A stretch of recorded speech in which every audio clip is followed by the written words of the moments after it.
Hello viewers, আসসালামু আলাইকুম। আমার একটি মজার রেসিপি নিয়ে হাজির হলাম। আজকে আমার রেসিপিটির নাম হচ্ছে লইট্টা শুটকি মরিচ কিংবা মরিচগুলো। তো প্রথমে আমি একটি প্যানে তেল গরম করে একে একে রসুন কুচি, পেঁয়াজ কুচিগুলো একটু বেরেস্তা করে নিয়েছি এবং সামান্য পরিমাণ পানি দিলাম কষানোর জন্য। স্বাদ মতন লবণ, টমেটো কুচি দিলাম।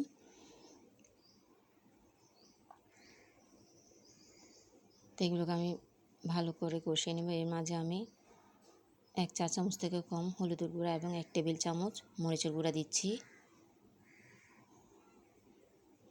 এগুলোকে ভালো করে নেড়ে চেড়ে কষিয়ে নেব। তো এর আগে কিন্তু আমি লইট্টা শুটকিগুলোকে সামান্য তেলে ভেজে নিয়েছি, যাতে করে ভেঙে না যায় এবং একটা খাওয়ার সময় সুন্দর ফ্লেভার পাওয়া যায়। তো আমি শুটকিগুলো দিয়ে দিলাম। তো এগুলোকে আমি ভালো করে নেড়ে চেড়ে নিচ্ছি, দেখতে পাচ্ছেন। আর এভাবে শুটকি রান্না করলে কিন্তু খেতে খুবই ভালো লাগে।